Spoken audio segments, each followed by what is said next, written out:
des fois on dit je t'aime avec un amour hypocrite. Mais devant Dieu, je vous aime réellement. Des fois on peut être distant. Mais ce n'est pas parce qu'on est distant que l'amour n'est pas sincère. Il y a des personnes qui sont près mais qui se haïssent. Il y a des personnes qui sont loin, qui ne se parlent quasiment jamais. Mais ce sont des personnes qui s'aiment. Amen. Et moi je dis franchement, j'aime mon église. J'aime tout le monde. Amen. Et nous voulons encore que cet amour grandisse de jour en jour. Amen. Et je suis vraiment très content d'être encore là avec vous en cette année 2022. Beaucoup n'ont pas su être là, n'ont pas réussi à traverser cette année. Mais toi et moi, nous sommes là par la grâce de Dieu. Il n'est pas mieux que ceux qui sont partis avant nous. Mais Dieu a permis que toi et moi, nous traversions cette année-là. Amen. Et cette année, tu vas lui dire, Seigneur, il va encore plus me donner à toi. Parce que c'est une grâce. Tu n'es pas payé de loyer, de l'argent pour que Dieu me donne encore le souffle de vie pour que je sois là. On n'a rien mérité. Mais si Dieu a permis que tu sois encore là, c'est qu'il a une mission encore avec toi. Amen. Et je vous salue encore au nom de Jésus. On va se préparer. Dis à ton voisin, voisine, est-ce que tu es prêt à écouter la parole de Dieu? Qui aime entendre la parole de Dieu? Moi, j'aime bien la parole de Dieu. Les paroles des hommes, vous savez, des fois, nous les hommes, on dit des choses qui ne s'accomplissent pas. Mais tout ce qui est dans la Bible s'accomplit et s'accomplira. Et c'est ça que nous prêchons, la parole de Dieu. Elle corrige, elle nous met sur le bon chemin, elle nous démontre encore son amour. Et ce matin, c'est ça que nous allons écouter. Amen. Moi, personnellement, j'aime la parole de Dieu. Sans cette parole, je ne sais pas vivre. Voilà pourquoi on dit que lorsque j'étais dans le monde, j'étais vraiment mort. Si je mourais, je partais en enfer. Mais le jour que j'ai découvert la parole de Dieu, j'ai retrouvé la vie. Parce que ça, c'est le pain de vie pour l'homme. On ne peut pas respirer sans cette parole. Et quand tu te maries avec cette parole, tu vois que ta vie change. Les choses qui t'énervaient avant, ne t'en faut plus rien. Tu es libéré de la parole. Et je comprends quand Jésus dit dans Jean chapitre 8, vous connaîtrez la vérité. Vous savez, des fois, juste du fait de lire la parole, personne ne te l'interprète. Juste de lire un verset là, tu sens une paix, tu te sens affranchi, tu sens une joie en toi. Ça, c'est la parole vivante de Dieu. J'ai plein des fois les gens qui n'ont pas le temps pour la parole. Mais donne encore plus du temps à la parole de Dieu. Tu vas voir que lorsque tu lis, vous connaîtrez la vérité. Et la vérité vous affranchira. La vérité vous rendra libre. Aujourd'hui, nous sommes libres en Jésus. Moi, je suis libre. Qui n'est pas libre ici? Problème ou pas problème, oui ou pas, je suis libre. Vous savez, le chrétien, même si on le met en prison, est plus libre que ceux qui sont à l'extérieur. Parce que notre liberté, c'est la liberté de l'âme. Christ a dit quoi? Il vous a quoi? Affranchi. Alors moi, je crois que depuis le jour que j'ai dit oui à Jésus, il m'a libéré de l'enfer.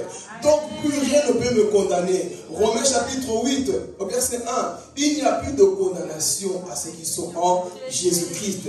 Aujourd'hui, j'ai compris une chose que moi, Philippe, je suis affranchi.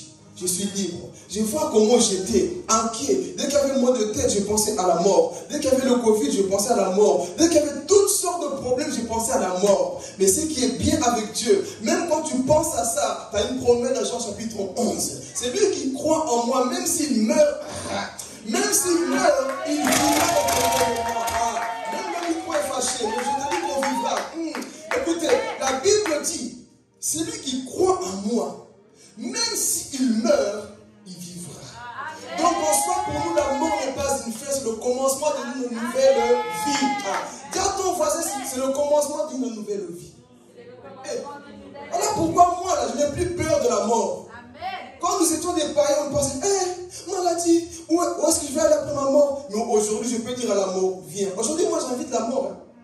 Parce que je sais où j'irai. Quand tu sais où tu vas, tu n'as plus peur de maladie. Tu peux même mourir dans la maladie, mais si tu as gardé la foi, ce qui compte, c'est de garder la foi. Et si tu gardes la foi, peu importe ce qui arrivera, tu iras au ciel. Lazare était mort et Jésus dit, je suis la résurrection. C'est lui que je sers s'appelle la résurrection. Je suis la résurrection et la vie. Donc Philippe, même si tu meurs, sache que moi, là, ton Jésus, je viendrai chercher ton âme. Ton corps va tomber par terre, mais ton esprit quittera pour aller avec moi. Et c'est ça que nous croyons, la parole de Dieu. Amen. Voilà pourquoi nous devons marcher dans la liberté. Le chrétien ne doit pas marcher. Oh, je ne sais pas ce qui m'arrive. On comprend les soucis. Mais quand tu penses, comme nous allons le voir après, quand tu penses à l'éternité, c'est ça qui nous réjouit. Qu'est-ce qui te réjouit sur la terre, mon frère, ma soeur? L'argent passera. Vêtements passera. Tout passera. Mais quand je marche, quand je suis en face d'une situation, je pense, le ciel m'attend. Parce que Jésus a dit dans Jean chapitre 14, je m'en vais au ciel vous préparer une place afin que vous soyez là où je suis. Qui ne va pas être à côté de Jésus? Amen. Moi, j'attends ce jour. Être auprès de celui qu'on prie là. C'est lui qu'on adore. Des fois, on ne voit pas, on sent sa présence. J'ai envie de rencontrer Jésus. Et je vous assure que bientôt, si tu gardes la foi, l'enlèvement arrive bientôt. Je ne connais pas la date, mais c'est que je sais, l'enlèvement, ça fait bientôt. Et si tu gardes la foi, tu verras face à face celui qui a des yeux comme des flammes de feu, qui est Jésus-Christ. Donc garde tout simplement la foi. Amen. Acclamons le Seigneur. Alléluia. Gloire à Jésus. Le seul message qui peut me faire vibrer, moi, c'est quand je parle des choses d'en haut. Quand je parle du paradis, ça me fait toujours vibrer. Amen. Donc ce matin, on va noter notre thème de ce message. Nous connaissons déjà, j'ai déjà prêché sur ça. Mais je dis à Dieu que chaque année, je dois revenir sur chaque thème qu'on a déjà vu avec une nouvelle onction. Amen. Donc si tu peux noter les 7 églises d'Asie. Les 7 églises d'Asie. Du coup, tu te prépares déjà l'Apocalypse. On prend le dernier livre de la Bible. Laisse-moi le temps de noter. Les 7 églises d'Asie. C'est bon, on a noté? Ok. Apocalypse chapitre 1, versets 9 à 11. On ne va pas détailler, lire chaque église. Je vais le développer dans le message, sinon ça sera trop long. Je nous encourage à le lire à la maison. Chapitre 1, versets 9 à 11. La parole au nom de Jésus. Amen. Moi, Jean, votre frère, votre compagnon dans la persécution, le royaume et la persévérance en Jésus-Christ, j'étais dans l'île appelée Patmos à cause de la parole de Dieu et du témoignage de Jésus-Christ. Je fus saisi par l'Esprit le jour du Seigneur et j'entendis derrière moi une voix forte, comme le son d'une trompette. Elle disait, ce que tu vois, écrit dans un livre et envoie-le aux 7 églises, à Éphèse, à Smyrne, à Pergame, à Thyatire, à Sardès, à Philadelphie et à Laodicée. À Laodicée. Acclamons le Seigneur. Amen.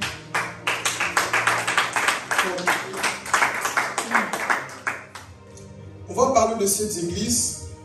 Je vais aller rapidement. Et on avait déjà vu, c'est cette église, que l'apôtre Jean, le dernier apôtre qu'on avait tué, a eu à voir lorsqu'il était dans l'île de Patmos. Dans cette époque, souvenez-vous qu'il y avait la persécution. Vous savez, quand une persécution, c'est que Dieu veut faire encore quelque chose dans nos vies. Et dans cette époque, les disciples étaient quoi? Persécutés. Si on monte un peu dans les années passées, on voit comment les chrétiens, on les a persécutés. On connaît tous Néron. Néron a décapité beaucoup de chrétiens. Aujourd'hui, nous avons la grâce. Il n'y a pas de persécution comme au temple, là où les disciples ont souffert. Là, on prenait les gens, on les jetait dans la fosse au lion. On les tuait. On coupait les gens en deux. Néron, un homme, l'empereur romain, qui était assoiffé de sang, il prenait des chrétiens. Et dans l'histoire, on dit qu'il prenait les chrétiens, il les crucifiait, il les tuait. Et l'histoire va nous dire qu'il manquait même de bois pour crucifier quoi? Les chrétiens. Tellement qu'il y avait quoi? La persécution. Et Néron a fait quoi? Il a tué sa propre famille. Il a tué sa propre mère. C'est un homme pervers, un homme méchant. Alors quand il voyait les chrétiens, il les prenait, il les tuait. Chaque fois, il les persécutait. Et l'apôtre Jean a aussi connu ces choses-là. Et ensuite, nous allons avancer. C'est là où Domitien, l'empereur romain encore après Néron, va aussi quoi? Connaître cette méchanceté-là. Il va continuer à poursuivre les chrétiens. Et il va entendre qu'il y a un homme qu'on appelle Jean. Lui, c'est le dernier apôtre. Lui, ses messages dérangent. Sa façon de faire dérange. Il faut l'arrêter. Et c'est là où ils vont arrêter Jean. On met Jean dans une prison pour lui dire, tu ne prêches plus. Tu n'annonces plus la bonne nouvelle. On te ferme la porte. Tu ne peux plus bouger. On te ferme la bouche. Annonce encore l'évangile. Et ils ont envoyé Jean dans l'île de Patmos. Mais lorsque toutes les portes de la terre étaient fermées, Dieu a ouvert une porte de secours pour Jean. Dieu a ouvert une porte pour Jean. Faites quelque chose. C'est là où Jean va maintenant quoi? Voir la vision de Jésus-Christ. Qu'est-ce qui va se passer? Jean était en prison. Et pendant qu'il était dans cette prison, il voit une vision. Jésus venir là où il était. Lui qui pensait que son ministère était fini. Lui qui pensait qu'il ne pouvait plus rien faire. Jésus a dit, tu ne peux plus prêcher, mais tu peux quoi? Écrire. Ce que tu vois, écris-le dans un livre et envoie-le où? Aux 7 églises. Donc Jean va voir beaucoup de choses qu'on a déjà décrites plusieurs fois. Mais si je m'attarde sur les 7 églises. Amen. Alors il voit ces choses. Jésus lui fait montrer quoi? Toute la gloire qu'il y avait au ciel. Et ensuite il dit, viens Jean, je vais te montrer quelque chose. Et il montre l'état de l'église, parce qu'il faut noter que chaque église révèle l'époque que nous vivons. Et nous allons voir que nous, église, là, nous sommes dans quelle époque avec les églises que nous allons voir. Amen. Ok, partons de la première église. La première église qu'on a bien suivi, c'est quoi? Église d'Éphèse. Jean était dans cette prison-là, mais Dieu lui amène dans l'esprit, et Dieu va voir quoi? L'église d'Éphèse. L'église d'Éphèse, c'est une église qui a commencé à abandonner quoi? Son premier amour. C'était des chrétiens, des types de personnes qui aimaient Dieu, des personnes qui considéraient les choses de Dieu. Mais c'était une église qui est devenue quoi? Une église religieuse. Une église qui disait, ah, nous on n'aime pas les œuvres des faux prophètes. C'était une église qui avait une bonne doctrine, mais qui n'avait pas d'amour. On peut avoir une bonne doctrine, mais si on n'a pas l'amour, Dieu nous dit, si tu ne changes pas, je viendrai à toi pour t'enlever quoi? Le peu de force qui te reste. Combien d'églises aujourd'hui sont comme ça? Ils ont le message, ils ont tout, mais il manque une chose, il manque l'amour. Un homme qui vient te corriger sans amour, fais attention. Parce que la correction de Dieu est accompagnée de l'amour. Donc ici, Éphèse, c'était une église, ils corrigeaient les méchants, mais ils ne montraient pas de l'amour. Est-ce que nous ne sommes pas de ce type de chrétiens aujourd'hui? On veut corriger tout le monde, mais on ne voit pas de l'amour en toi. Quand Dieu ne voit pas de l'amour en toi, tu peux bien prêcher, tu peux bien chanter, tu peux bien prier, faire toutes sortes de choses que tu veux. Mais si tu n'es pas accompagné de l'amour, mon frère, ma soeur, tu n'es rien devant le Seigneur. Éphèse, c'était cette église. Ils avaient une bonne doctrine, ils connaissaient la parole. Mais Dieu lui dit, Éphèse, ce que j'ai contre toi là, tu es en train de perdre ton premier amour. Souviens-toi d'où tu es tombé. Pratique tes premières œuvres. Est-ce qu'ils ne sont pas de ce type de chrétiens au temps de la fin? Au début, tu as bien commencé. Tu as fait de l'amour pour les autres. Mais aujourd'hui, tu vois, quand tu vas te faire pécher, tu es capable de le condamner, de le tuer. Notre rôle, c'est de corriger le faible avec amour. Dis à ton voisin, notre rôle, c'est de corriger le faible avec amour. Parce que si nous ne le faisons pas, nous devenons quoi? Des religieux comme les pharisiens.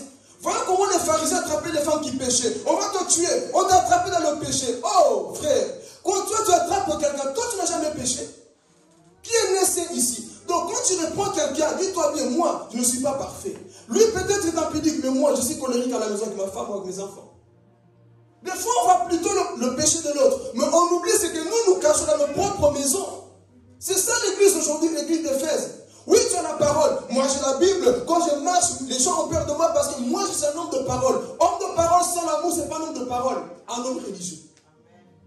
Et cette église d'Éphèse, c'était comme ça. Éphèse, souviens-toi. Oui, quand tu vois les faux prophètes, tu es fâché. Parce que si vous lisez à la maison, c'était ça. Ils corrigeaient Nicolaïte. Ils étaient contre ces personnes, ce qui est bien. Mais ils manifestent l'amour. Tu peux être contre les autres. Mais une chose que tu ne dois jamais, jamais oublier, l'amour dans la correction. Et Éphèse est tombé dans la religion. Une église religieuse qui perd son amour. Il voit Aurélie pécher. Ah ma soeur, toi là tu vas aller en enfer. Qui t'a dit je vais aller en enfer? Tu ne sais pas que quelqu'un peut se relever? Comme je dis toujours, il ne faut jamais pointer le doigt dans la vie d'une personne tant que la personne vit. Toi, tu as découvert les fautes d'une personne, tu commences à le condamner, tu pointes du doigt là. Toi, vraiment, tu ne changeras jamais. Tu ne changeras jamais. Tu es mon Dieu. Ne dis jamais à quelqu'un, tu ne changeras jamais. Comme on le voit souvent, on dit à nos femmes, à nos enfants, toi, vraiment, mon tout mon nez, tu ne changeras jamais. Hein? Hey, maman, ne dis jamais ça. Ne dis jamais à ton mari, ta femme, toi, vraiment, tu ne changeras jamais. Tu ne sais pas si Dieu, Romains chapitre 2 dit une chose. Quand tu juges une personne, ne mets pas le point final, mais, je vais parler. Quand tu juges une personne, mets une virgule, ne mets pas un point. Alléluia. Mais beaucoup de pasteurs, beaucoup d'églises jugent les gens en mettant quoi? Des points. Oh, toi aujourd'hui tu as péché, tu as bu, tu as fumé, toi ta vie c'est fini. Tu ne sais d'autres. Il y a des personnes qu'on néglige. On a des capacités que nous, on ne sait pas, Église. Voilà pourquoi, lorsque tu juges les gens, manifeste de l'amour. Mets la virgule. Dis à ton voisin, mets la virgule. Mais tellement que nous sommes poussés par, oh, je connais la Bible, la doctrine, c'est bien la doctrine, mais n'oublie pas l'amour, la virgule. Ça, c'est les pharisiens. Ils voient les hommes au péché. Jonathan, toi, c'est fini. Hein? Toi, ton péché, c'est trop grand. Mais je connais un Dieu qui est plus grand que mon péché. Et si je me mets à genoux, que je me répands, ce Dieu peut me pardonner. L'homme te condamne, là, Dieu te relève. L'homme te condamne, là, Dieu voit tes capacités. Et cette église d'Éphèse, c'était comme ça. Beaucoup d'églises aujourd'hui ont une bonne doctrine. Ils prêchent bien. Ils maîtrisent l'eschatologie. Ils maîtrisent tous les versets de la Bible. Ils maîtrisent tout. Je vais dire à quelqu'un, ne sois jamais impressionné par une personne qui cite les versets bibliques comme un perroquet. Ce qui doit t'impressionner, c'est l'amour, la capacité à aimer les gens. C'est la capacité à répondre les faibles qui tombent. Dieu m'a repris moi-même il n'y a pas longtemps. De revenir sur l'amour, frère.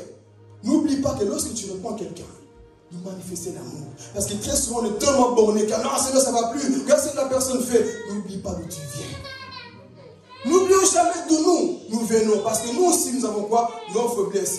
Aucun homme de Dieu ici est parfait. Chacun de nous a une faiblesse. Que les fidèles d'église, de fois, ne voient pas. Donc, Éphèse, c'était quoi? Une église, une bonne doctrine. Mais comment regarder les autres? Non, nous, quand on voit les œuvres qu'ils font, ces satanistes là-bas, sont des faux prophètes là-bas, oui. Va les répondre avec amour. Ta méchanceté fera fuir les gens. Église, si nous apprenons à mettre ces choses en place, beaucoup seront ici. Mais si nous manifestons chaque fois de la haine, de la colère, quand les autres sont dans la faiblesse, beaucoup ne viendront pas. Et Dieu dit à cette église, ce que j'ai contre toi, Éphèse, c'est que tu as abandonné ton premier amour. C'est pas que Éphèse n'avait pas d'amour. Éphèse avait de l'amour. Mais qu'est-ce qui s'est passé? Vous savez, l'homme à force d'attendre, il perd l'amour. Éphèse, c'était cette église. Au début, tu étais là, tu aimais les gens. Imagine, quand ils te convertissent, beaucoup quand ils se convertissent, ils aiment les gens. Ils sont là, amour. Oh mon frère. Mais plus il avance, plus il grandit un peu dans les choses de Dieu, il voit tout le monde petit et il commence à perdre l'amour. Je vais dire à quelqu'un, quel que soit le niveau de ta connaissance, n'oublie jamais l'amour. Quel que soit le niveau de ta connaissance, de ce que tu sais, n'oublie jamais l'amour, Éphèse. Dieu te parle à toi ce matin, Éphèse. Il me parle à moi, Éphèse. Quel que soit ce que tu as, n'oublie jamais de manifester l'amour pour les personnes pour qui Jésus est mort. Parce que Dieu nous demandera de compte pour les âmes que nous avons fait fuir par notre comportement. Éphèse, c'était ça. Ils ont commencé à faire quoi? Fuir les gens. Parce que moi, quand je prêche, moi, c'est comme ça. La vie d'une personne, ce n'est pas dans la bouche seulement, mais dans sa vie de tous les jours. Va voir à la maison comment la personne est avec les autres. S'il manifeste vraiment le caractère de Christ. Et Éphèse, c'était ça. Première église, c'était quoi? Vous dormez. Première église, c'était quoi? Éphèse manquait de quoi? Il manquait d'amour. Et nous, église, en ce temps de la fin, il ne faut pas que nous soyons de ce type de personnes qui manquent d'amour. Ne va pas impressionner les gens avec tout ce que tu sais dans ta tête. Non, va aimer les gens. Vous savez, quand tu aimes les gens te suivront facilement. Quand tu manifestes l'amour comme Jésus, Jésus a aimé les pécheurs. Il a corrigé. Jésus, c'est l'homme le plus dur, hein, mais c'est l'homme qui a manifesté aussi plus d'amour. Mais on l'a suivi. Pourquoi nous on pense parce qu'on a une bonne doctrine, les gens ne nous suivront pas? Manifester la bonne doctrine et aussi quoi? L'amour. C'est ça que Christ fait. J'ai fait la bonne doctrine. Regardez comment il parlait aux pharisiens. Vous la rate de vipère là-bas, mais il a fait de l'amour. Pas comment il attaque les pécheurs. Il les mettait à l'aise, mais il est quoi? Les gagner. Mais nous aujourd'hui, parce que moi là, j'ai une bonne doctrine. Il ne faut pas jouer avec moi. Moi là, j'ai étudié la Bible, petit. Reste calme, fan d'anayo. Moi là, j'ai étudié. Moi j'ai la chose. Je suis l'homme de parole. Il n'y a pas l'homme de parole. L'homme de parole, c'est Jésus. Moi je suis l'homme de... Il n'y a pas d'homme de ceci. L'homme de casserole, lui. C'est l'homme de parole d'amour, c'est qui? C'est Jésus-Christ de Nazareth. Sans lui, nous ne pouvons rien faire. Notre connaissance sans l'amour de Dieu, nous ne sommes rien. Éphèse. Et Dieu est en train de nous dire, je sais que tu m'aimes. Je sais que tu as de la persévérance. Et quand vous lisez cette église, Dieu dira, je sais que tu as souffert pour moi. Oh, Dieu vient d'abord encourager. Je sais que tu as souffert. Je sais que tu m'aimes. Mais ce que j'ai contre toi, Éphèse, c'est que tu es en train de reculer dans ton amour. L'église pour toi c'est devenu un problème. Éphèse, tu es en train de te parler. Tu es en train de perdre ton premier amour. Tu es en train de haïr tes frères. Quand on te blesse, tu sens de la haine contre les autres. Avant c'était c'était pas comme ça. Avant, quand on te blessait, tu disais, non, papa, je vais aimer ma soeur. Non, je n'ai pas envie que l'amertume entre dans mon cœur. Quand quelqu'un te parle mal, tu dis, ce n'est pas grave, c'est ma soeur, je vais l'aimer. Pardonne-nous et avançons. Mais aujourd'hui, qu'est-ce qui se passe? Elle m'a mal parlé, elle va voir. Je ne parle plus, je le bloque sur les réseaux sociaux, je commence à lui faire des choses visées. C'est pas de l'amour. L'amour ne vise pas l'amour. Ah, je vais parler. L'amour ne vise pas l'amour, relève les faibles. Quand tu commences à te... Vous savez, nous aussi, des fois, ça peut nous arriver. Tu veux viser quelqu'un par des statuts, par des prédications, par beaucoup de choses. Mais Dieu te dit, mon fils, n'oublie pas l'amour. L'amour, c'est... Ah, écoutez, l'amour, c'est tout. L'amour, c'est l'accomplissement de la loi. Alléluia. Des fois, tu as envie de coller une. Mais tu dis, Seigneur, l'amour. Des fois, tu as envie de mal parler à quelqu'un. Mais tu sais, non, c'est l'amour qui calme toutes choses. Et lorsque nous avons cet amour, l'église, nous irons loin avec Jésus. Ah, moi, ce que je cherche, c'est cet amour-là en moi. Mais quand tu n'as plus d'amour, tu es dirigé comme un homme animal. On te parle mal, tu cries des choses. Les gens qui font ceci, vous allez voir. Ça, c'est pas de l'amour. Mais quand on te blesse, tu montres que Dieu t'aime malgré tout ce que... Ah, Dieu t'aime malgré le mal que tu m'as fait. Je suis un type de Joseph. Faites tout ce que vous voulez contre ma vie. Mais ce que je veux vous manifester, c'est quoi? C'est l'amour. Parce que c'est l'amour qui fait peur aux sorciers, ce n'est pas la puissance. La puissance, les sorciers l'ont. Les sorciers qui se transforment en chat, en souris. Mais ils peuvent se transformer en chat, en crocodile. Toi, tu as toujours quoi? L'amour. Et lorsqu'ils voient cet amour en toi, ils fuient loin de toi. Et c'est ça que Dieu veut en ce temps de la fin, Éphèse. Amen. Deuxième église, si on a bien suivi. Qu'est-ce qui va se passer dans cette église encore? L'église d'Éphèse, c'était quoi? Une église qui manquait quoi? L'amour. Donc, on suit bien. Une église qui avait une bonne doctrine, qui prêchait la parole. Ils avaient tout, mais il manquait l'amour. On peut être une église avec une bonne doctrine, mais qui manque aussi d'amour. Alors, la deuxième église, qu'est-ce que Dieu va dire? Je vois si tu peux juste lire le verset 9. Comme ça, on va bien dans le message. Et là, c'est que Dieu dit à cette église-là, laisse-moi. Moi, Jean, votre frère. Verset 2, verset 9, pardon. Ouais, vas-y. Moi, Jean, votre frère, votre compagnon dans la persécution. Attends, je crois que c'est pas le moi. Que je lise des églises. Oui, c'est chapitre 2, verset 9. Regarde ce que Dieu dit à cette église, regarde. Chapitre 2, verset 9. Ouais, verset 9.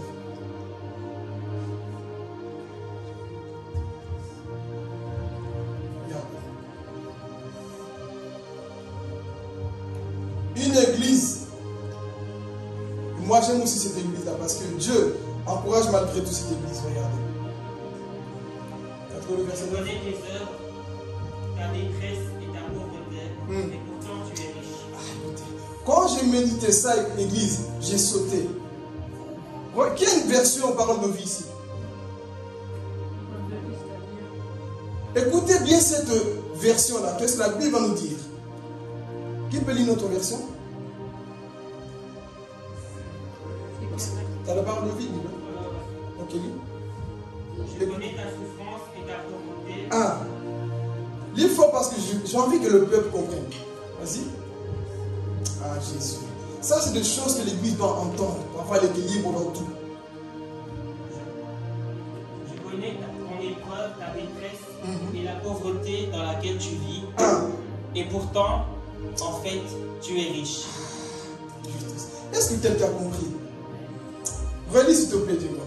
Je connais ton épreuve, ta détresse et la pauvreté dans laquelle tu vis. Et pourtant, en fait, tu es riche. Oh, Jésus.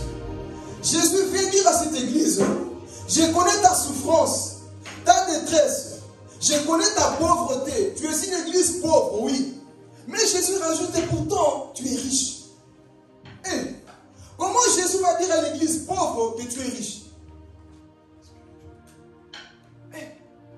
Smyrne, les gens se moquaient de cette église. Comme beaucoup de chrétiens aujourd'hui, les gens se moquent de vous parce que tu n'as pas un Ferrari. Les gens se moquent de vous parce que tu n'as pas de Louboutin. Parce que tu as des chaussures de Aldi. Les gens se moquent de toi parce que tu n'as pas les vêtements qu'eux ont. Les gens se moquent de toi parce que tu n'as pas la maison qu'eux ont. Et ils te disent, ah, chrétien pauvre, toi vraiment, tu n'as rien haut. Et Jésus dit, oui, je connais, je sais que tu n'as pas ça. Mais pour moi, tu es plus riche que ces personnes du monde qui ont des voitures. Quelqu'un n'a pas compris. dans cette église, je connais ta pauvreté, je sais que tu es pauvre, tu marches à pied, tu n'as pas de maison, tu n'as pas de travail, tu n'as pas de papier, tu n'as rien. Mais si tu m'as moi en toi, tu es l'homme le plus riche, la femme la plus riche dans ce monde. Parce que la vraie richesse pour le chrétien, c'est Jésus en lui. Et Jésus vient dire à cette église, je connais ta pauvreté, mais je sais que tu es riche. Alléluia. Voilà pourquoi moi là, je ne peux pas, frères et sœurs, commencer à déprimer parce que je n'ai pas un tel, je n'ai pas ceci. Non, moi ma vraie richesse c'est qui? C'est Jésus. Dis à ton voisin, c'est quoi ta richesse? On s'attache beaucoup au bien de ce monde. Et Jésus dit, je sais, les gens sont moqués de cette église.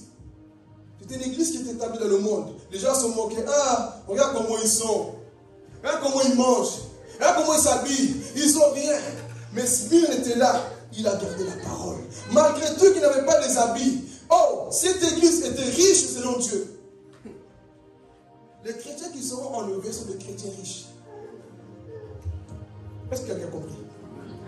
Les chrétiens qui seront enlevés sont des chrétiens riches. Riches de Jésus, riches de sa présence, riches de la sainteté. Mais les pauvres vont rester de la grande tribulation. Mais nous partirons au ciel parce que nous sommes riches de Jésus-Christ. Est-ce que nous avons cette intimité? Est-ce que Jésus prend réellement sa place dans nos vies églises?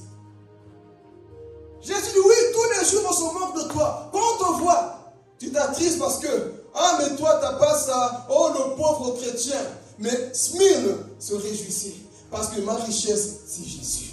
Moquez-vous de moi comme vous voulez, mais si j'ai Jésus, j'ai tout ce qu'il me faut dans ce monde. Celui qui a Jésus a tout. Or celui qui a tout sans Jésus n'a rien dans ce monde. Donc nous avons qui? La personne de Jésus, qui est plus important. Des fois, Église, on ne valorise pas la grâce que nous avons d'avoir. Oh, je vais parler. On ne réalise pas la grâce que nous avons d'avoir Jésus dans nos vies. Avoir Jésus, maman, c'est marcher constamment dans la joie, comme je vous l'ai dit au début. Avoir Jésus, c'est l'assurance du salut. Avoir Jésus, même si tes poches, il n'y a rien, mais dans ton cœur, ton âme est remplie de joie. Alors les gens sont en train de paniquer. Toi, tu dis, Éternel est mon berger, je ne manquerai de...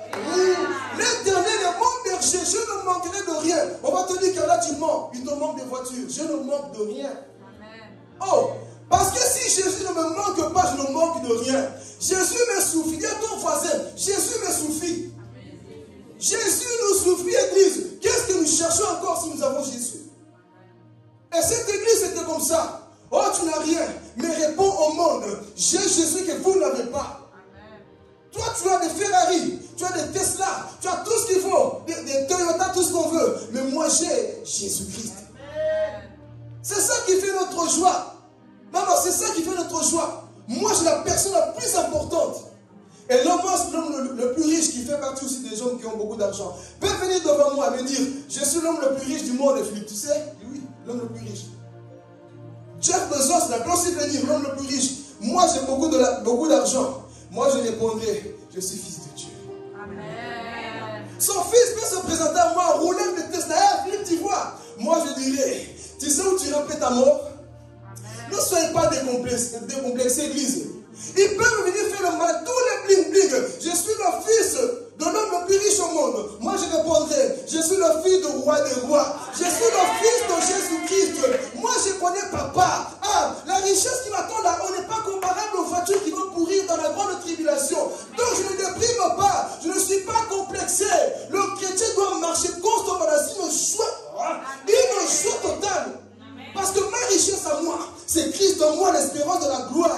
Christ en moi, l'espérance de la gloire. Mais le monde n'a pas cette espérance. Ils sont mariés, ils se divorcent. Ils fument, ils couchent, ils font tout. Ils n'ont pas la joie. Mais toi, oh, ils te disent, regarde-moi celui-là. Mais toi, tu sais qu'au fond de toi, Jésus est assis. Tu dors, tu n'as plus. Je vais parler. Tu dors.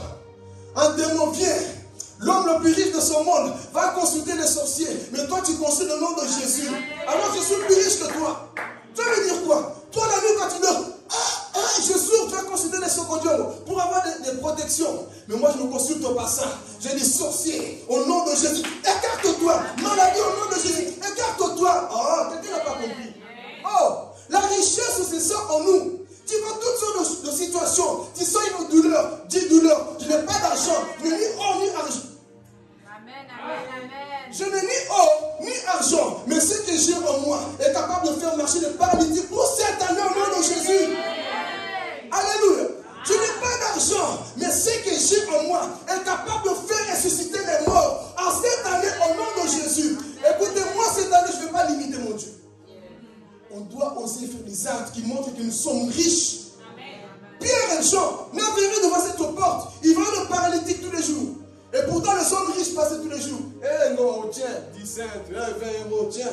Mais mes pieds sont toujours paralysés. Mais lorsque l'homme le plus riche passe avec Jésus, il dit, hé, petit, je n'ai ni or, hein, ni argent, mais ce que j'ai, je te donne. In the name of Jesus, lève-toi et marche. La personne ne marche. Écoutez cette année, imposez des noms malades. Vous allez voir la grâce de Dieu. Vous accompagner. Le problème, c'est qu'on n'ose pas le faire. Hey, on va se moquer de moi. Tu as l'homme le plus riche en toi. Tu es capable de cesser si tu marques la sanctification. C'est ça la richesse que nous avons, Église. Toi, tu marches, on voit les hommes, comment ils souffrent. Moi, ça ne va pas. Ma relation, ils maigrissent, ils fiotent, ils grossissent, je ne sais pas quoi. Mais toi, tu es toujours intact. Oh, quoi qu'il arrive, beaucoup tombent à gauche, à droite, mais toi, tu ne seras pas atteint parce que Christ habite en toi. Tu as la plus grande richesse en toi. Oh, mais s'il vous plaît, réalisons ces choses que nous avons la plus grande richesse qui est Jésus. Smyrne, les gens se moquent de toi, mais en toi, il y a une richesse. Quand on te voit physiquement, dire lui, il souffre, hein, mais ils ne savent pas que la nuit, c'est toi qui pries pour toute ta famille. Ils vont te dire, mais toi dans la famille, tu as vu ton tonton là-bas en Amérique? Lui, il a beaucoup d'argent, hein. Il nous envoie de l'argent. Hein. Mais maman, c'est moi qui plie les genoux tous les jours pour toute la famille pendant que les sorciers essaient de vous tuer. Quelqu'un n'a pas compris. Et il s'attache sur l'argent. Parce que tonton qui est nani envoie 10 000 voitures. Tonton qui envoie je ne sais pas quoi. Mais toi, dans ta chambre, tu envoies des prières dans le camp. Oh. Toi, tu envoies des prières dans le camp adverse. Seigneur, s'il te plaît, cette année-ci, que ma famille ne soit pas la proie du diable. Cette année-ci, Seigneur, agis encore. Parce que toi, tu as la richesse qu'eux n'ont pas. Eux, ils ont l'argent, mais toi, tu as Jésus. Oh. Toi, tu as Jésus en toi. Ça, c'est la plus grande richesse. Quand on te critique, tu vois, tu perds ton temps là à l'église. Hein? Regarde, lui il ne prie pas, il est plus prospère que toi. La prospérité, c'est Jésus. Amen. Toi, tu pries tous les jours et tu m'écris même. Papa, si je m'écris, c'est pas ça. Je suis un homme qui jeûne beaucoup. Amen. Tu m'insultes? Tu te moques de moi? Smyrne, on se moque de toi? C'est parce que tu es un homme, une femme de prière. Toi, tu as le plus gros trésor en toi, qui est Jésus. Et cette église, avait vous dit quoi? La synagogue de Satan. Là où tout le monde était. Mais ce qu'on dit, c'est que Smyrne a gardé la parole. Il ne s'est pas découragé. Je vais dire à quelqu'un, quel que soit le niveau de ta pauvreté, n'aie jamais fait des choses bizarres. N'accepte pas n'importe quel travail. Je vais parler. Amen. N'accepte pas un travail qui va te pousser loin de ton Dieu parce que tu es pauvre. Non. Dis à Dieu, Seigneur, je sais que tu es capable de m'ouvrir les portes là où tu peux le faire. Ne va pas signer là-haut. On te verra plus à l'église. Même les dimanches, ils font tout ton temps. C'est ça le monde actuel. Ils veulent tuer les chrétiens. Beaucoup de situations, beaucoup de travail, beaucoup d'occupations, comme Pharaon l'avait fait en Égypte. Beaucoup de briques. Comme ça, ils n'auront pas le temps pour leur Dieu. Et c'est ça qui se passe aujourd'hui. Allez, beaucoup de travail, beaucoup de choses. Comme ça, les chrétiens n'ont plus le temps pour leur Dieu. Mais celui qui est mature, dit Seigneur, je refuse, même si je gagne 2000 € là-bas. Là, si je sais que je vais manquer tout dans l'église, je préfère aller signer là, je manque. Là, je vais gagner 1500. Amen. Je paye le prix. C'est ça la vraie richesse. Amen. Donc, nous allons sauter. Deuxième église, c'était quoi? Et qu'est-ce qu'il y avait dans cette église?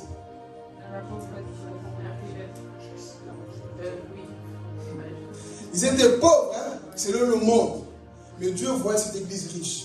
Parfois, toi, tu es en église, mais pour Dieu, tu es riche, frère. Maman, des fois, les gens vont te dire, maman, toi aussi. Ah, tu perds ton temps à aller dans cette église là-bas, les jeunes, on regarde toujours la même chose. Toi, tu dis, je suis riche. Amen. Papa Albert, tu vois, papa Joseph, tu passes ton temps là-bas. Je désire la richesse d'en haut. Amen. La jeunesse ici, vous perdez votre temps. Venez au carré, en rectangle, venez en boîte de nuit. Vous perdez votre temps là-bas. Pourquoi vous partez prier? Je désire la grande richesse. Amen. Amen. Jonathan, toi aussi, regarde comment tu perds ton temps. Viens avec nous. Je désire la richesse d'en haut. Aurélie, tu peux rester à la maison faire des choses à toi. Mais moi, je vais chercher la grande richesse. Nous nous réveillons tous les jours. Ah, pourquoi tu pars à mercredi à l'église? Tu peux rester devant Netflix. Je sais pourquoi je vais. La grande richesse. Moi, j'aurai des récompenses au ciel. Donc voilà pourquoi je ne me découragerai pas. Quoi qu'il arrive dans ce monde, je vais me battre pour le royaume des cieux. Et je vais garder sa parole. Et cette église a gardé la parole. Mais il n'a pas gardé de l'argent. Il n'avait rien dans son compte en banque. Mais dans son cœur, il y avait Jésus. Et c'est ça que Dieu a aimé de cette église. Amen. Et apprenons à faire ces choses. On va avancer. Troisième église, c'est quoi? On n'a pas de première église, Éphèse. Deuxième. Troisième. Et qu'est-ce qui va se passer ici à Pergame? Et tout ceci, chaque église, vous allez voir que Dieu vient pour corriger, mais j'espère qu'on aura le temps pour expliquer. Il n'y a qu'une seule église, là où Jésus a dit je te vomis. D'autres reçoivent la correction, Dieu veut encourager. Mais d'autres reçoivent quoi? Des consolations et des corrections. Mais une église là où Jésus a dit je te vomis, parce que tu es quoi? Et nous, il ne faut pas que nous puissions quoi? Ressembler à cette église-là. Ici, je vais noter la troisième église qui est Pergame. Qu'est-ce qui va se passer? Ils avaient une doctrine de Balaam. Vous connaissez Balaam? Si je vais parler. Qui connaît Balaam? Une église qui avait la doctrine de Balaam, le prophète corrompu, qui aimait trop l'argent. Un jour, Balak, pas Balaam, Balak, c'était deux, il y a Balaam et Balak. Balaam, c'était le prophète de Dieu qui va se corrompre. Un jour, Balak, il dit, son peuple d'Israël m'énerve. Il faut les maudire. Le chrétien nous énerve dans ce monde. Alors Balak va dire à Balaam, parce qu'il savait que Balaam c'était le prophète de Dieu. Et s'il annonçait quelque chose, la chose devait arriver. Et il dit, moi dis-moi ce peuple-là pour moi. Et Balaam, tellement qu'il aimait l'argent, il va commencer à négocier. Il va dire, ah, mais Dieu, Balak veut maudire ton peuple, qu'est-ce que je dois faire? Logiquement, quand tu aimes ton peuple, tu vas négocier avec Dieu? Si un sorcier t'apparaît pour dire, Papa John, va-moi à l'église, on va dire quoi? Hey, je te laisse même pas parler. Quitte ici. Moi, je ne négocie pas pour vendre les âmes au diable. Il y a des églises qui vendent les âmes au diable. Chaque année, chaque fois, les gens meurent. Pourquoi ils ont signé des pactes? Je peux parler? Il y a des églises qui ont signé des pactes. Et je vous assure, ce sont des choses qui arrivent aujourd'hui. Chaque année, même année, toujours au même endroit là, il y a des gens qui meurent. Mais il ne faut pas penser que toutes les églises là où les gens meurent, hein? Sagesse. Ils voient déjà, là-bas il y a des... Non, sagesse, dis c'est non. Il y a des églises qui ont vendu les âmes au diable. Chaque année, il faut que le sang coule. Pourquoi? On veut la gloire, la puissance, pour que cela puisse continuer. Et Balaam, justement, cette église-là de Pergame avait quoi? La doctrine de Balaam. L'église qui vendait leurs frères. Alors, qu'est-ce qu'il va dire? Moi, dis-moi le peuple de Dieu. Dieu va répondre. C'est que je bénis, personne ne... Tu es un peuple béni. Quel que soit celui qui va te vendre sorcière. Ici, je vais parler. Si ton pasteur est sorcier, que toi tu marques la sanctification, il n'a qu'à te vendre comme il veut, il ne t'aura jamais. Le problème aujourd'hui, c'est que beaucoup de fidèles, au lieu d'appliquer la parole, vont marcher dans le péché. Et si le pasteur va te vendre, on va t'avoir. Mais quand tu marches de la sanctification, le pasteur peut faire tout ce qu'il veut, on ne t'aura jamais. Pourquoi? Parce que tu marques la sanctification. Et cette église de Pergame, c'était comme ça. Une doctrine de Balaam. Ah, moi je vais vendre aujourd'hui pour Rémi. Comment? Quand tu commences à critiquer ton frère, tu es en train de le vendre ailleurs. Quand tu t'assois, que tu connais la vie de Maman Chantal et que tu pars chez Carla, commence à lui dire, tu vas, Maman Chantal, Carla, c'est que j'ai entendu de cette personne, tu es en train de vendre ton frère et ta soeur. Balaam. Changeons cette année aussi. Combien de personnes avons-nous vendu chez Balak? Que tu as livré. Tu connais sa vie, tu connais tout son secret et tu es en train de le livrer. Nous sommes semblables qui? Balaam. Tu as négocié avec tes amis. Quand tu as vécu, tu es à l'aise de parler des autres. Tu es en train de vendre tes frères et sœurs. Et Dieu te dit, je connais tes œuvres. Dis à ton voisin, Dieu connaît tes œuvres. Dieu connaît nos œuvres. Quand tu commences à faire ça, tu détruis l'église. Tu es en train de critiquer constamment. Tu es semblable à Balaam. La personne qui accepte qu'on tue son frère dans la même église, tu acceptes qu'on tue cette personne. Pourquoi? Parce que tu oses critiquer. C'est ça qui s'est passé avec cet homme-là. Une église, là les hommes ne se couvrent plus. Ils n'ont plus d'amour entre eux. Quel est le mal qui règne? Et c'était ça qui se passait. Les gens, c'était comme ça. Balaam va vendre les enfants de Dieu. Mais dis avec moi, Dieu merci. Il y a même des gens dans nos familles qui viennent nous vendre aux sorciers. J'ose croire qu'il y a des personnes qui ont essayé de tuer Maman Lisa, mais ça n'a pas marché. Amen. Parce qu'il y a encore des personnes qui intercèdent dans cette église.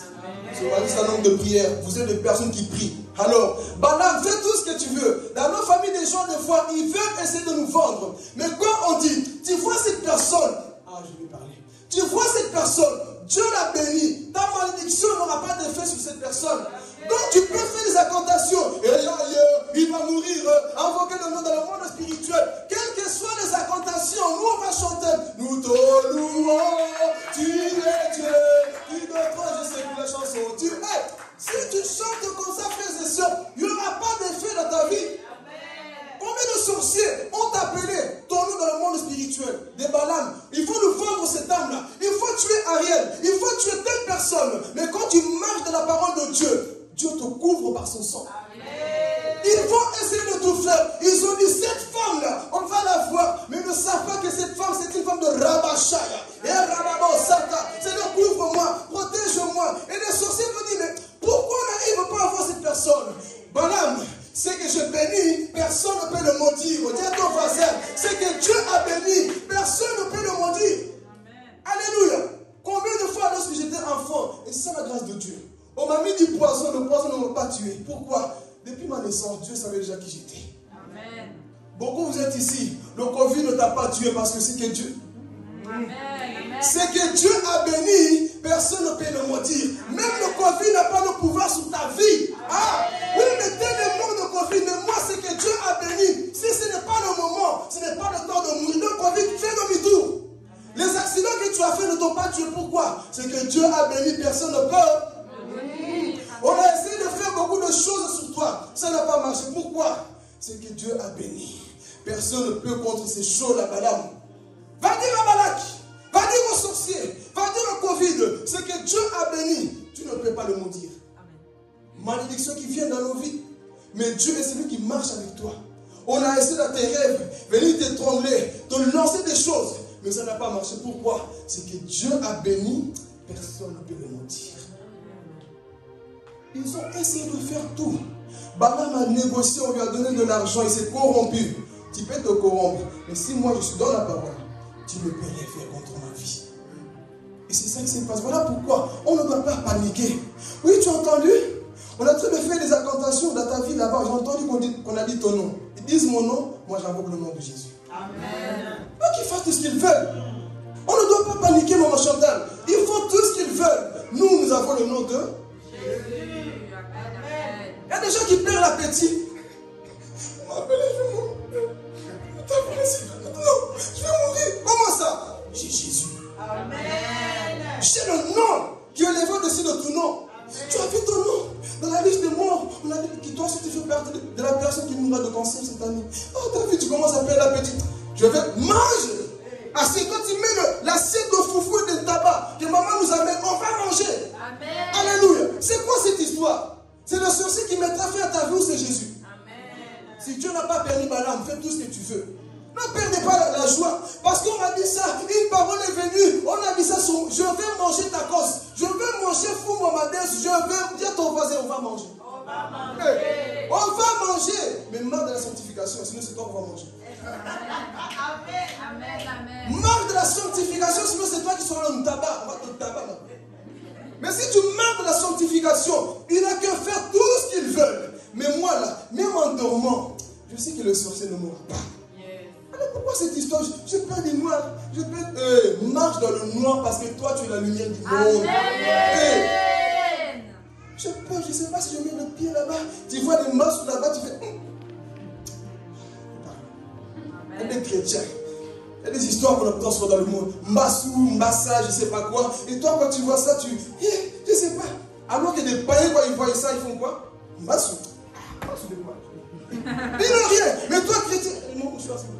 Toi, tu vois les masques là, tu. Le chrétien n'a pas peur des masques. Pourquoi? Jésus a dit quoi dans Luc chapitre 10? Il a dit quoi? Même quand vous buvez quoi? J'ai déjà précisé, on ne dit pas d'aller boire exprès. Et de marcher aussi sur les masses exprès. Pourquoi tu ne sais pas? Marche. En marchant, tu vas marcher sur la tête du diable. Alors d'où vient cette peur-là? Toi, chrétien, tu paniques, tu as peur de tout. Le chrétien ne doit pas avoir peur. Dis à ton voisin, tu ne dois pas avoir peur. J'espère que ceux qui me disent vont n'ont plus peur. Hein. Il y a des personnes, quand la nuit commence, là, dès que tu entends quelqu'un tousser, démon qui est là. Dès que tu entends, qui est là? Non. Le chrétien, tu es déterminé de partout là où tu vas. Tu n'as plus peur de rien. Mais dès que la casserole tombe dans la cuisine, il y a un démon qui est rentré. Pourquoi tu ne dis pas que c'est un ange? Ils sont là, ils sont là, ils sont là. Hé, papa, tu as fermé la porte? Hé, papa Joseph, tu as fermé la porte? Hey. Est-ce que tu as fermé la porte? La porte spirituelle, elle est déjà fermée. De quoi aurais-je peur? De quoi aurais-je crainte? Va vérifier. Je ne sais pas. Je vais vous dire. De toutes les façons, hein, je peux parler. Même si tu portes la porte à clé, si la porte spirituelle est ouverte, tu es mort. Tu peux faire des canards, barricader tout ce que tu veux. Mais si spirituellement tu es dans le péché, le diable, il peut traverser les murs. Quand vous êtes en la nuit, ça se passe comment? Il traverse les murs, il vient nous voir. Pourquoi? Parce qu'il y a un péché, des portes ouvertes dans vos vies. Et c'est pour ça qu'ils viennent. Et quand tu sais qui tu es, tu marches dans la puissance de Dieu, dans la protection de Dieu. Ce n'est pas des slogans, c'est des choses comme ça que l'Église doit vivre. On a tellement le peur de tout. On t'appelle, quelqu'un de ta famille te fait des menaces. Toi, tu vas voir, toi. Attends, répète, tu as dit quoi, toi? Si tu ne changes pas de parole, c'est toi qui mourras d'ici quelques jours. Eh pardon, on a essayé, mais ton Dieu est puissant. Balak, non. Balaam, là, il ne peut rien faire. Même s'il maudit, le peuple qui est déjà béni, il n'y aura pas d'effet. Est-ce que nous avons cette assurance? Écoutez, si nous marchons dans cette assurance-là, tu seras libre partout. Même quand il y a un terroriste, est-ce que je peux aller plus loin? Même lorsqu'il y a un terroriste, que tout le monde enfuit, je peux parler, même si une bombe explose, si ce n'est pas ton temps, tu ne mourras pas au nom de Jésus. Amen. Tout est dans la confiance que nous avons envers notre Dieu. Mais des chrétiens, moi je ne dis pas le nom, hein. Dès qu'ils voient un camion là, ils peuvent le kidnapper. Vous ne savez pas que quand tu marches dans la puissance de Dieu, les gens ont peur de toi? Qui a déjà expérimenté ça? Tu marches dans la nuit, tu sens une onction là, que tu as l'impression que tu vas sauter. Et quiconque va te voir sentira que non, en lui là, il y a quelque chose. Et c'était ça, on va avancer. Balaam n'a pas su quoi?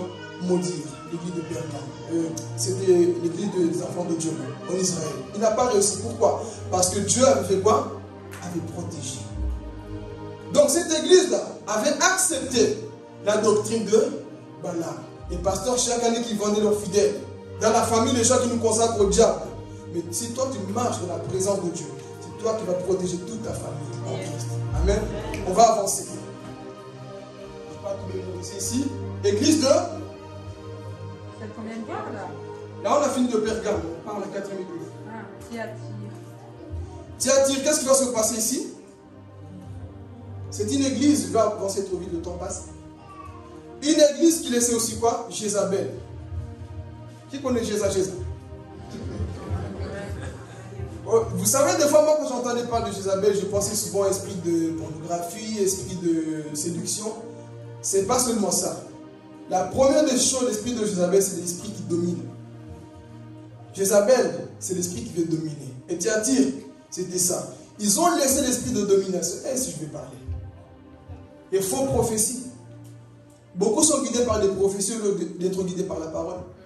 Et Dieu va dire à cette église, ce que j'ai contre toi, la Thyatire, c'est que tu laisses la femme Jézabel prophétiser et séduire mes enfants.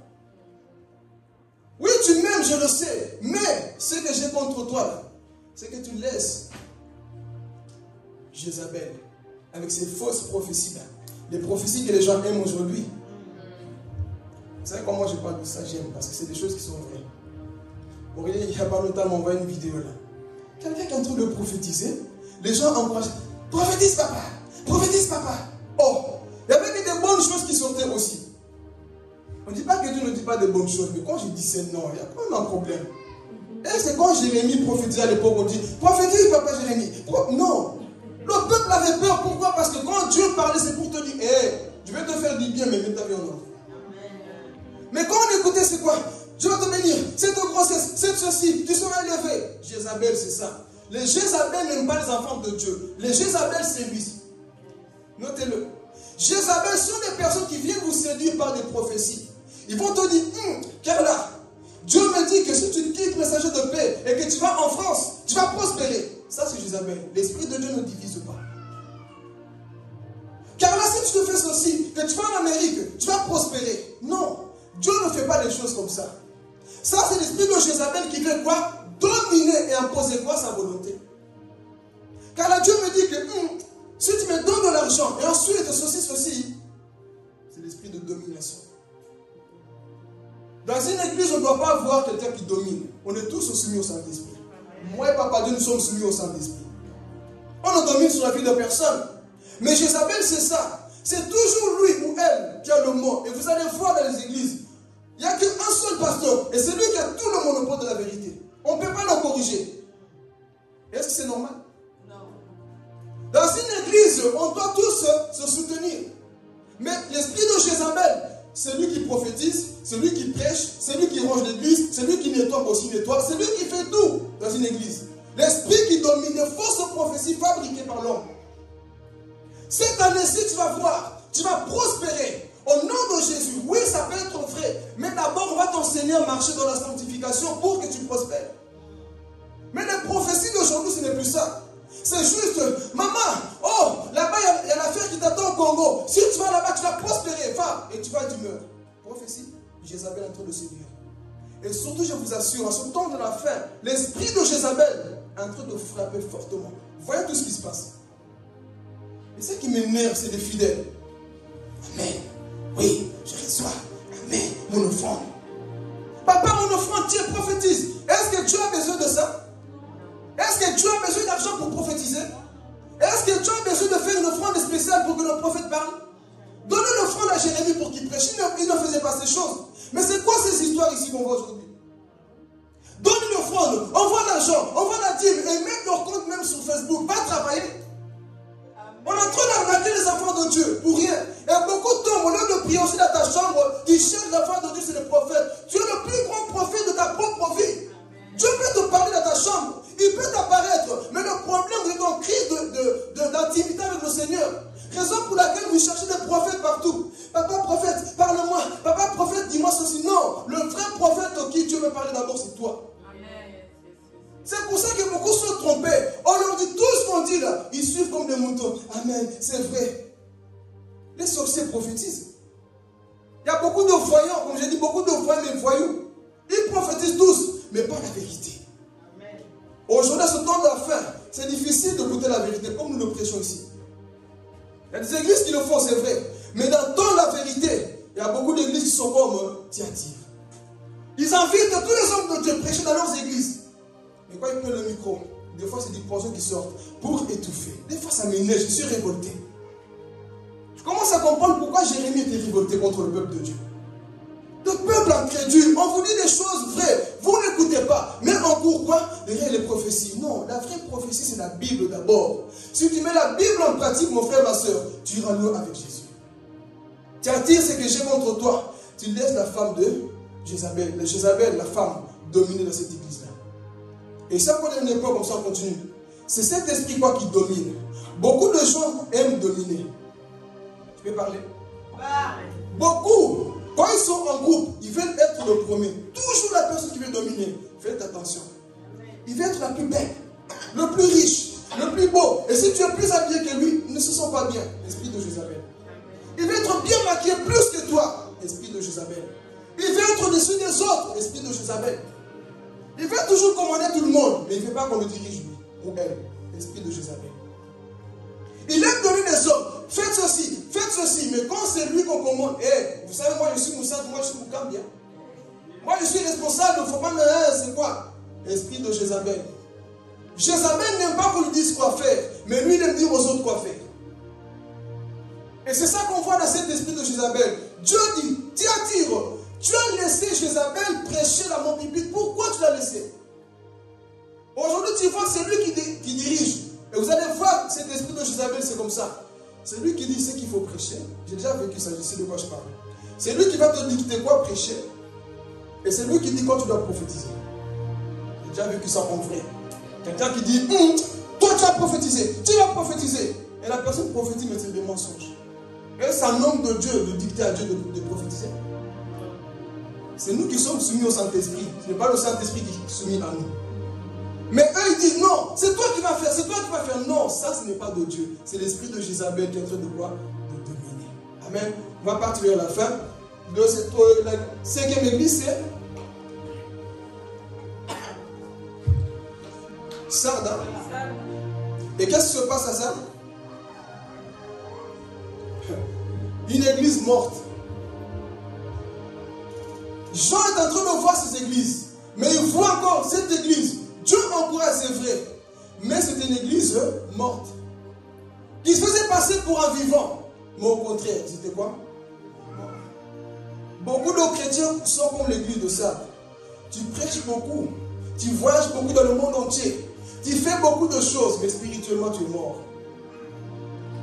Ce qu'il faut d'abord, frères et sœurs, c'est notre intimité avec le Seigneur.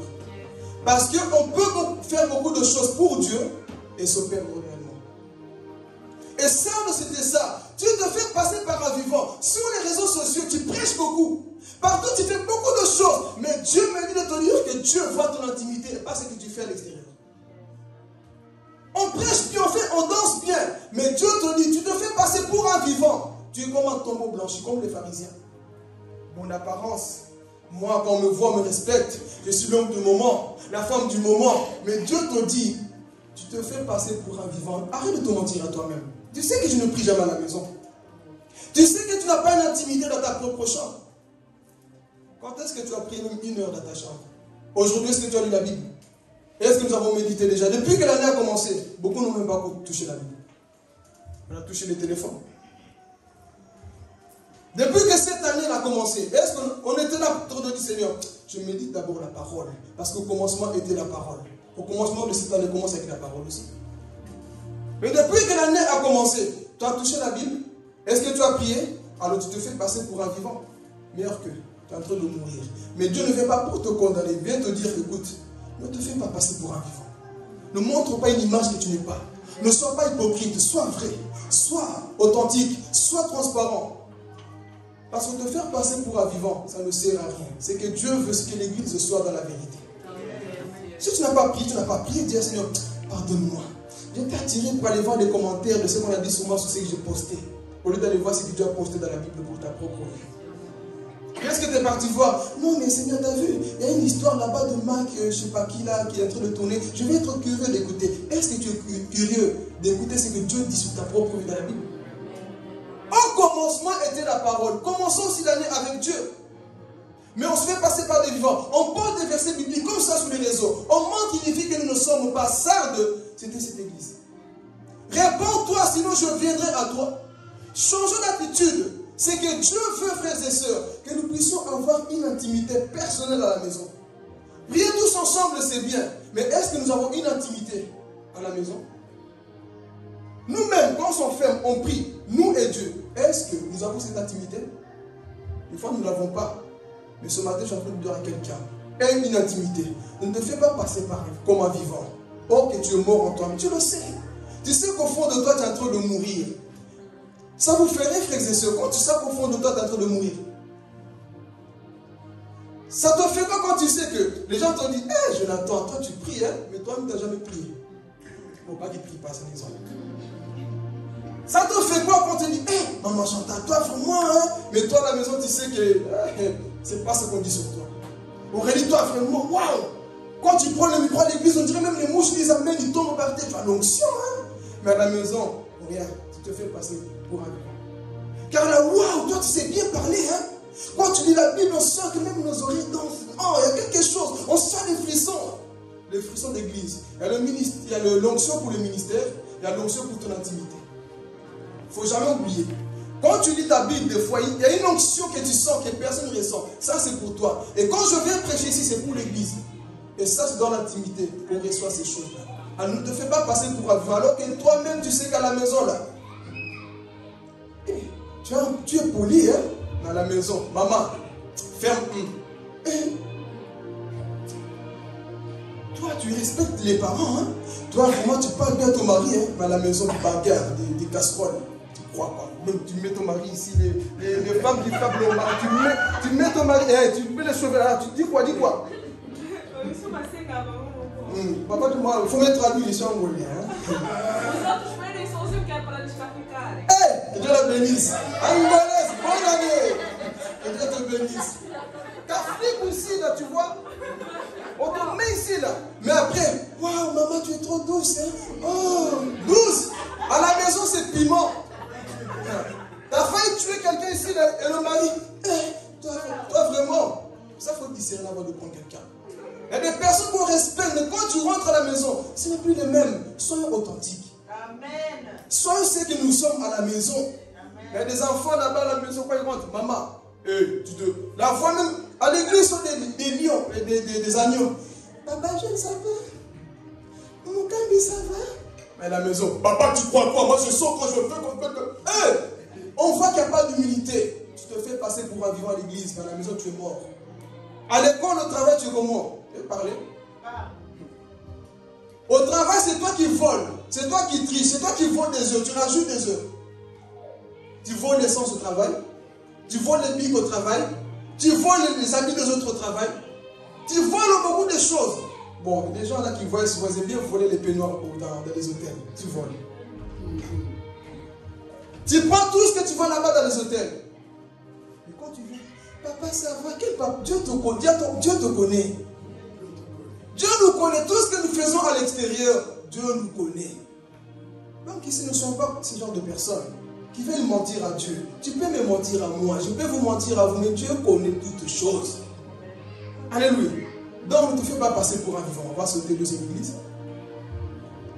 Deuxième église. Sixième, hein? Nous sommes au sixième. La sixième, c'est qui? Philadelphie. Ça, c'est l'église aussi que j'ai. On va aller trop vite aussi. Philadelphie, c'était quoi son problème? Il n'y a pas vraiment de problème. C'est juste une église qui était faible. Une église qui aimait Dieu, mais qui se trouvait comment? Dans la faiblesse. Moi, j'aime cette église. Il me fait penser à moi. En ce temps de la fin, oui, des fois venir à l'église, c'est vrai, ça peut être un problème. Tu sais, j'ai pas envie d'aller, Seigneur, je fais pour toi. L'église de Philadelphie, c'était ça. On a tellement chicoté cette église. On a tellement dit de fausses choses sur cette église. Mais l'église en soi n'a jamais abandonné son Dieu. On t'a persécuté. On s'est moqué de toi. On a vu ta nullité. On a tout vu de toi. Mais ce que Dieu aime en toi, tu ne t'es jamais découragé malgré tout ce que tu as vécu dans ta vie chrétienne. Alléluia. Tout ce que tu as vécu, jamais tu as dit, je retourne dans le monde. Tu as péché, tu es tombé. On ne dit pas que Philadelphie était une église parfaite. Non. C'était une église qui a gardé la parole de Dieu. Bien qu'elle était quoi? Faible. Je vais dire à quelqu'un, malgré tout que tu es faible, ce que Dieu aime en toi, c'est le peu de force que tu as pour lui. Dieu sait que tu es en train d'affaiblir. Dieu sait que tu es en train de dire, Seigneur, je n'en peux plus, aide-moi. Mais ce que Dieu aime en toi, c'est la sincérité. Tu n'abandonnes pas, mais tu lui fais confiance. Bien que tu es faible, tu n'arrives plus à prier. Tu sens que plus rien ne va. Mais tu as dit, je ne vais pas régner le nom de Jésus. Beaucoup dans ma situation sont dans le monde. Mais moi, je suis encore dans le Seigneur. Alléluia. Je suis encore dans le Seigneur. Bien que je suis en train de boiter dans la foi, je ne comprends plus. C'est difficile de prier. Ce n'est pas facile. Mais Dieu sait qu'il te dit, ma fille, mon fils, j'aime le peu de force que tu as pour moi. Il vient pour t'encourager. Il ne vient pas pour t'enterrer. C'est pour te dire, Philadelphie, tu as gardé ma parole à ce temps de la fin. Là où beaucoup ont parti dans le monde, toi tu as dit, je serai là. Ah, Philadelphie, tu as gardé la parole. Et j'aime l'apôtre Paul. Vous savez que l'apôtre Paul a fait mal à Satan. On l'a frappé. L'homme a failli le noyer. La vipère l'a mordu. Il a connu beaucoup de persécutions. Mais à la fin, il a dit, j'ai combattu le beau combat. J'ai combattu le beau combat. En ce temps de la fin, il faut que tu sois cette personne. J'ai gardé la foi. Il n'a pas dit, j'ai gardé l'argent. J'ai gardé le mariage. Non. J'ai gardé la foi. Quel que soit le combat que tu vis, garde la foi. Ne garde pas l'argent ni les voitures. Mais garde la foi parce que tu as combattu le vrai combat de garder la foi. Et Philadelphie, c'était ça. Seigneur, les gens se moquent de moi. Mais Dieu te dit, j'aime le peu de force que tu as. Dieu ne dit pas que tu dois avoir beaucoup de force. Mais le peu de force que tu as là, Dieu te dit, Philadelphie, je t'aime. Dieu te dit, ma fille, mon fils, je t'aime. Tu étais à 2 doigts de quitter l'église. Tu étais à 2 doigts d'abandonner. Mais Dieu te dit, je t'aime, mon fils. Je t'aime, ma fille, parce que tu n'as pas abandonné. Beaucoup ont lâché prise. Beaucoup ont jeté l'éponge. Mais toi, tu as dit, je ne jetterai pas l'éponge. Je suis appelé à aller jusqu'à la fin. Je suis appelé à persévérer. Alors que beaucoup ont abandonné. Dis, Seigneur, je vais montrer l'exemple à cette génération qui est en train de se perdre. Je vais montrer l'exemple à cette génération. Philadelphie, je suis cet agriculteur de la fin. Je n'ai peut-être plus la fin de quoi que ce soit.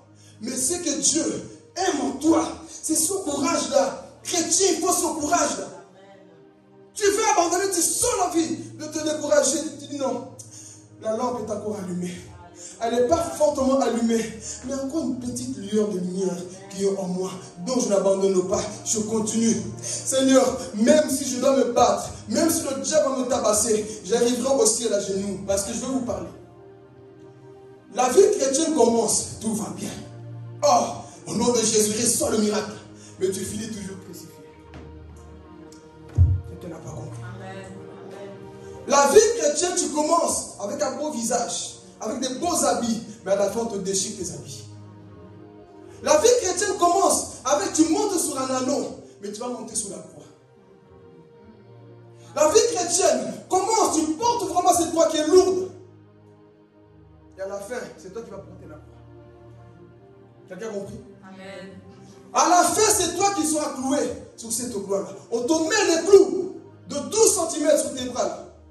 3 clous sur les pieds et sur tes bras. Reste là. Même malgré tout ça, dit Eli, Eli, lama sabachthani. Père, Père, pourquoi m'as-tu abandonné? Tu vas sentir l'abandon. Mais toi, tu vas sentir l'abandon. Des fois, tu ne sens plus la présence de Jésus. Tu as l'impression qu'il t'a abandonné. Mais il est en train de te tester pour dire, toi, Philadelphie, tu es fidèle. Tu n'as pas abandonné ma parole. Au milieu de cette génération, tu as été cloué. Tout le monde a mis ta honte sur la croix, Jésus. Mais tu n'as pas abandonné. C'est ça la vie chrétienne. Et ça ressemble au film que nous voyons souvent. Moi, j'aimais bien les Jean-Claude Van Damme, surtout en Afrique. Vous savez, pour lui, il faisait des bagarres. C'est toujours lui. Il frappait les gens. Il frappait. Je ne sais pas si vous connaissez, bon, c'est ancien. Moi, le film ancien, Nensuka. Bon, je ne sais pas si vous connaissez. C'est un film dans il fait de la boxe, je ne sais plus quoi la boxe, c'est africain. Alors, qu'est-ce qui passe dans ce film-là? On le frappe. On le frappe. C'est toujours lui qui ramasse. Dans la vie chrétienne, je l'entends, tu as compris. C'est toujours nous qui ramassons. Tu veux te relever? Boum! Tu es à terre, mais à genoux. Tu te relèves, mais oh! Malgré tout le sang qu'il a, on va continuer de se battre. Je me battrai. Je me battrai. Boum! On te frappe encore. Toujours pas comme Terminateur. Mais à la fin de l'histoire, tu te souviens qui t'a entraîné. Le maître Shaolin m'a entraîné. Cette technique-là, Van Damme se relève et fait des watcha. Hey, on fait ça à Satan spirituellement. Est-ce que quelqu'un a compris? Et ils ont compris la Bible. Hey, tu as ramassé, ton bras est cassé. Et des fois, je ne comprends pas dans les films. D'où vient cette force? C'est parce qu'il imagine comment on l'a entraîné, comment il frappait sur les bétons, comment les noix de coco tombaient sur lui. Cet entraînement-là, ce n'est pas pour échouer. C'est pour lui, toutes les épreuves que tu as traversées, ce n'est pas pour abandonner, mais c'est pour aller jusqu'à la fin. Dieu t'a entraîné au désert. Dieu t'a entraîné dans le désert. Donc à la fin, relève-toi et vois Satan, tu les fais wata. Hey, tu le tabas à quelqu'un. Hey, Église, tu le tabas bien là. Parce que Christ est celui qui est ta force. Même lorsque je suis faible, c'est là où je trouve la force. Oh, les films nous ont menti. Les films nous ont menti. La réalité, c'est ce que nous vivons. Comme Philadelphie, dans ma peu de force. Là, le monde disait, c'est fini. Oh, c'est fini. Mais le 3e jour, qui ressuscite. Là, ils t'ont enterré. C'est fini, c'est fini, c'est fini. Mais l'Esprit de Dieu entre en Jésus. Romains chapitre 11. On voit Jésus glorifié. Vous m'avez frappé comme un agneau. Je retourne comme un lion. Osez me frapper. On ne frappe pas Jésus 2 fois. Raison pour laquelle Moïse a été puni. On ne frappe pas le rocher qui est Christ 2 fois. Une fois tu l'as frappé. Ici il revient. Plus personne ne peut le frapper. Et Philadelphie, nous partons vers la fin. C'était cette église. Moi j'aime bien ces films. Bon, je n'ai plus le temps. Mais tu vois, malgré l'œil gonflé, et il faut toujours un peu. Hein. La vie chrétienne, des fois, c'est ça. Ariel, on t'a tellement tabassé. L'œil qui est en train de la nage qui sort là. tu vois un peu là, même avec le peu que tu vois là, tu dis, Seigneur, je vois, mes yeux sont fixés sur toi, je continue malgré que je vois, Seigneur, je continue. Et puis il te dit, viens, rentre, fidèle serviteur, tu as combattu le bon combat, tu as gardé la foi. Et puis tu vois l'ennemi là-bas, tu as échoué, mon maître t'a déjà écrasé la croix de Golgotha. Alléluia. Donc malgré tous les coups de la vie, des fois les coups viennent de partout. La famille va te donner des coups, l'église va te donner des coups, le monde va te donner des coups, les démons vont te donner des coups, Satan lui va te donner des coups, mais à la fin c'est toi qui donnes les coups. Bah, tout est accompli, dette est style. Père, j'ai accompli la mission, la dette est payée, la dette elle est quoi? Payée. Mais Jésus a fini comment la croix? Lui qui a bien commencé, ça va beaucoup coûter cher. Les gens, tellement c'était cher, les gens se sont battus pour l'avoir. Mais pourtant, au début, c'est lui là. Je commence debout. Mais à la fin, tu finis comme un malheureux. Mais quand tu ressuscites le dernier jour, c'est toi qui auras des récompenses au paradis. Amen. C'est toi qui auras quoi? Des récompenses au paradis. Mais pour ça, garde la foi. La seule chose que Dieu te demande ce matin, avant de terminer, c'est de garder la foi. Philadelphie, Dieu a vu ta souffrance. Car Dieu a vu comment tu as pleuré. Dieu a vu comment tu étais là dans ta chambre un jour, te poser des questions. Seigneur, est-ce que cette vie en vaut la peine de le continuer? Tout ce que je vis, est-ce que c'est normal? On dirait que j'ai plus de problèmes en étant chrétien. Alors que quand j'étais païen, je ne manquais pas d'argent. Je ne manquais pas de vêtements. Les gens me respectaient. Mais aujourd'hui, je prie. J'ai l'impression que le ciel est contre moi. Est-ce que c'est ça la vie? Jésus te dit, on est en train de te donner des coups. Mais continue. Amen. Tu perds toute l'impression que rien ne va. Et tu vois l'église, c'est ça l'église. C'est ça l'église que tu me montres en rêve, en vision. L'église qui grandit. Mais quand je vois, Seigneur, c'est des coups. Tu es en train de boiter, boum, boum, boum. Mais tu es en train d'imaginer. Dans sa parole a dit, ne t'inquiète de rien. Je suis avec vous tous les jours, jusqu'à la fin du monde. Et ce que je sais, Nombre 23 nous dit que Dieu ne ment pas. Il n'est pas un homme pour mentir. Ce qu'il a dit, il a quoi? Complira. Alors quand tu commences à mettre ces paroles en pratique, tu dis, ça va aller. Dis à ton voisin, ça va aller. Ça va aller. Ça va aller. Dès le mort, ça va aller. C'est des coups. Dès les parties, Seigneur, ça va aller. Secoue un peu tes habits spirituels. Non, ça va aller. J'ai pleuré, j'étais à terre, mais j'ai pensé à celui qui m'a appelé, qui est Jésus. Ok, c'est le moment. Et tu regardes vers la cible qui est Satan. Tabasse. Et à la fin, c'est toi qu'on dit, il est le roi des gloires. C'est Jésus. Et Philadelphie, c'était ça. Il n'avait plus de force, une petite force. Mais Dieu aime même cette petite force-là. Dieu a reçu cette église-là. Il a dit, Philadelphie, comme j'aime, comme tu as gardé ma parole, je te garderai aussi à l'heure de la grande tribulation, grande tentation qui viendra. C'est pour dire à l'église, si nous gardons la parole, écoute-toi, c'est très important. Si nous gardons la parole de Dieu, Dieu nous gardera. On ne vivra pas les 7 années de tribulation sur la terre. Beaucoup pensent que l'église va connaître l'antichrist.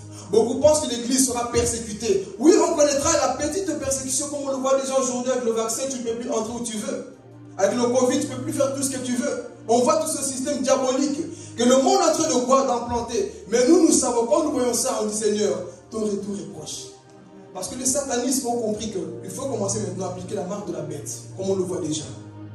Mais Dieu nous dit, si tu gardes ma parole, toi tu ne connaîtras pas ce grand chaos. Là où la 3e guerre mondiale va éclater, l'église ne connaîtra pas ce temps-là. L'église sera où? En haut. Si vous lisez Apocalypse chapitre 4, verset 1, quand Dieu dit à Jean, monte ici, c'était l'image de l'enlèvement. Monte ici pour que toi tu ne vives pas la grande tribulation. Amen. Et c'est ça qui va se passer. Nous ne vivrons pas. Pourquoi? Seuls ceux qui vont garder quoi? La foi, la parole, la même chose. Seuls ceux qui vont garder ces choses-là seront enlevés. Dernière église.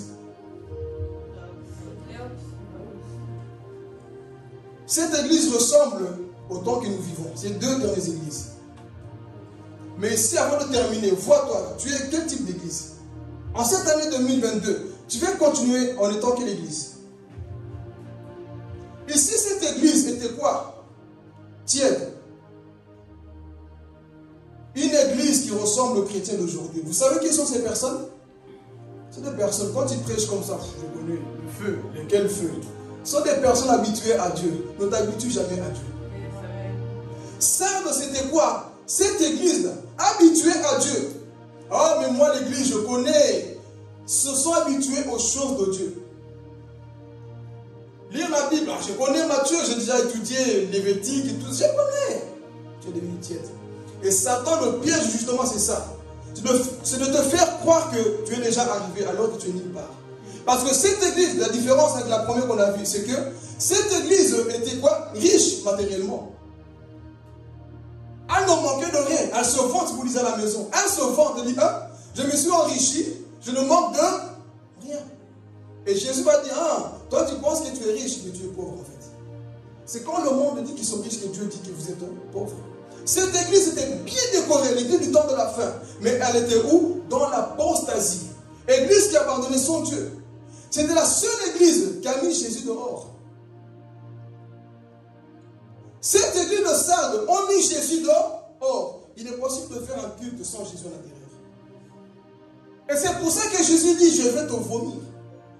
C'était la seule église. D'autres ont reçu quoi? Des encouragements. Mais là, ils ont fait quoi? Jésus, non, on ne veut pas de toi. On veut prêcher sans toi. Les miracles peuvent se passer sans Jésus aussi.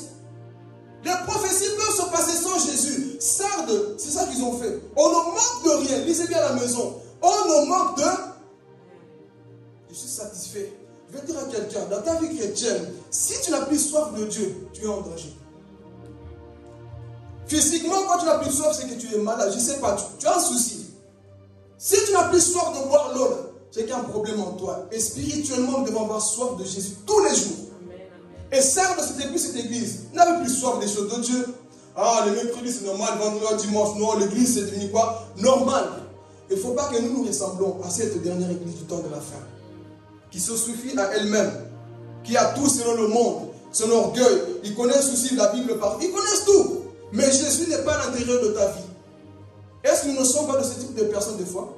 On fait tout, mais on n'a pas de relation avec Jésus. Quand est-ce que tu as pleuré dans ta chambre? Tu pleures parce que tu sens sa présence. Quand est-ce que tu as pleuré? Toi seul avec ta Bible, tu médites, tu sens la présence de Dieu. Tu sens que les larmes coulent, tu es à genoux. Tu es en train de dire, papa, je t'aime. Jésus, je n'ai que toi. Il n'y a personne d'autre que toi. Quand est-ce que tu t'es enfermé dans ta propre chambre, dans ta maison, en train de parler à Jésus comme un amoureux? Quand? C'est devenu compliqué. Pourquoi? Parce que Jésus n'a plus sa première place. Et nous sommes devenus comme ça.